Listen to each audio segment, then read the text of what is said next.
तो जय हिंद दोस्तों, स्वागत है आपका मेरे YouTube चैनल टीचिंग बाय गौरव सर में। दोस्तों जैसा कि आपको पता है हमारी नाउन की सीरीज कंटिन्यू चल रही है और नाउन सीरीज में ये पार्ट 6 का वीडियो है जिसमें हम रूल नंबर 3 को कवर करेंगे। आपके सामने कुछ प्रश्न दिखाई दे रहे होंगे, क्वेश्चंस दिखाई दे रहे होंगे। बहुत सारे बच्चों ने इनका आंसर दे दिया होगा, बहुत सारे बच्चे अभी भी कंफ्यूज हो रहे होंगे कि सर इसका हमें करेक्ट उत्तर कैसे फाइंड आउट करें, किस तरीके से कॉन्सेप्ट सीखे। तो कॉन्सेप्ट सीखेंगे और उसके बाद दोबारा से इन प्रश्नों पर आएंगे। तो कॉन्सेप्ट क्या है?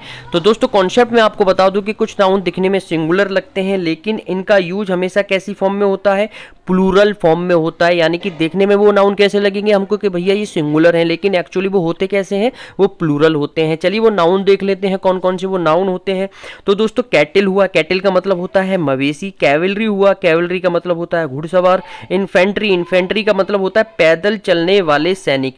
पोल्ट्री, पोल्ट्री का मतलब होता है मुर्गी पालन। पीजेंट्री का मतलब होता है मजदूर वर्ग। चिल्ड्रन आपको पता है बच्चे कहलाए जाते हैं। जेंट्री यानी कि अमीर लोग या कुलीन वर्ग भी इसको बोल सकते हैं। पुलिस आप सभी को पता ही है। पीपुल मतलब लोग, वर्मिन मतलब कीट। तो ये जितने भी नाउन आपकी स्क्रीन पर दिख रहे हैं दोस्तों, याद रखना केवल और केवल ये प्लूरल नाउन होते हैं। इनको सिंगुलर नाउन मत समझ लेना, क्योंकि बहुत सारे बच्चों को लगता है सर बॉय तो हमारा सिंगुलर है और बॉयज हमारा प्लूरल है, एस बाद में आ जाता है तो वो प्लूरल हो जाता है, एस नहीं लगता है तो सिंगुलर हो जाता है। यहाँ पर तो एस लगा नहीं है तो इसलिए ये कैसे हैं? सिंगुलर है। इस कंफ्यूजन में मत रहना वरना एक नंबर माइनस करवाओगे।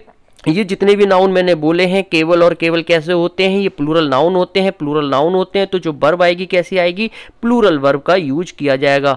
चलिए यहाँ पर दोस्तों एक और कॉन्सेप्ट मैं आपको बता देना चाहता हूँ। हर बार मैं आपको इस कॉन्सेप्ट को रिमाइंड कराता हूँ तो इस कॉन्सेप्ट को ध्यान में रखिएगा कि आर्टिकल, आर्टिकल क्या होते हैं? ए एन द, है ना। डेफिनेट इंडेफिनेट वो एक अलग बात है, बस आप ये जानिए कि आर्टिकल हुआ, एडजेक्टिव हुआ और प्रीपोजिशन हुआ। इसके बाद केवल और केवल या तो नाउन आएगा या प्रोनाउन आएगा। ओके और यहां पर प्रीपोजिशन के बाद नाउन या प्रोनाउन तो आएगा लेकिन वो क्या बनेगा? हमेशा ऑब्जेक्ट बनेगा, कभी भी सब्जेक्ट नहीं बनेगा। तो बात आती है तो जो वर्ब होती है वो सब्जेक्ट के अकॉर्डिंग आएगी या ऑब्जेक्ट के अकॉर्डिंग? जरा मुझे बताओ।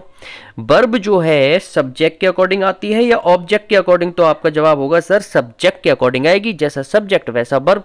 तो इस बात को आपको ध्यान में रखना है। चलिए आते हैं अपने उन्हीं प्रश्नों पर जहां से हमने शुरुआत करी थी। तो यहां पर आप देख सकते हैं पुलिसेस हैव अरेस्टेड द थीव्स। तो यहां पर पुलिसेस, यहाँ पर एस लगा दिया है एग्जामिनर ने आपको कंफ्यूज करने के लिए। तो यहाँ पर पुलिसेस नहीं होगा, पुलिस हो जाएगा। पहली बात प्लूरल वर्ब आई है क्योंकि पुलिस क्या होता है? हमारा प्लूरल नाउन होता है। द पुलिस इज कमिंग, तो यहाँ पर तो एग्जामिनर ने आर नहीं लगाई वर्ब को, यानी कि यहाँ पर इज दे दिया। तो यहाँ पर इज नहीं होगा, आर होगा क्योंकि पुलिस कैसा नाउन है?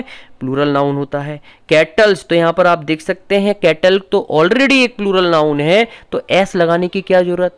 लेकिन हमें तो लगेगा सर कैटल्स लगाया है इसलिए आ रहा है। नहीं, कैटल का मतलब ही होता है ये प्लूरल नाउन है, इसमें एस लगा दिया मतलब कि और प्लूरल बनाने की कोशिश कर रहे हो। नहीं, कैटल ऑलरेडी एक प्लूरल नाउन होता है और एग्जामिनर एस चिपका कर देगा ताकि आपको कंफ्यूजन में डाल दे।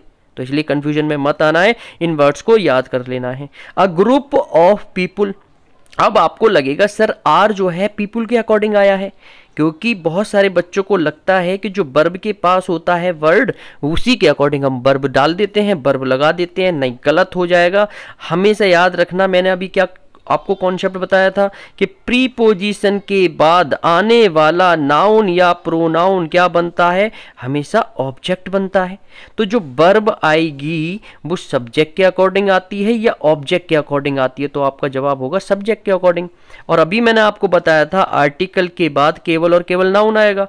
तो यहाँ पर ग्रुप क्या है हमारा? क्या है हमारा? नाउन है। तो ग्रुप के अकॉर्डिंग यहाँ पर आर नहीं होगा, इज हो जाएगा। तो जो एरर थी आर में थी। चलिए आते हैं अगले वाले क्वेश्चन पर। तो आर इन्फेंट्री हैज, तो इन्फेंट्री कैसा नाउन है? इन्फेंट्री हमारा प्लूरल नाउन है और नाउन से पहले जो वर्ड आते हैं क्या बन जाते हैं? एडजेक्टिव बन जाते हैं। तो यहाँ पर आवर क्या है? यहाँ पर एडजेक्टिव है। इन्फेंट्री क्या है? नाउन है। कैसा नाउन है? प्लूरल नाउन है। तो भैया यहाँ पर हैज क्या कर रहा है? यहाँ पर तो हैव आएगा ना। तो यहाँ पर चलो देख लेते हैं। तो आई थिंक आपको सभी उत्तर अब स्क्रीन पर दिखाई दे रहे होंगे। तो इस तरीके से हमने रूल नंबर 3 को कवर किया। अगर दोस्तों कोई भी दिक्कत, कोई डाउट, कोई प्रॉब्लम है तो आप कमेंट बॉक्स में कमेंट करके मुझे बता सकते हैं। मिलते हैं अगले रूल के साथ अगली वीडियो में। जब तक के लिए आप अपना ख्याल रखिए। जय हिंद, वंदे मातरम।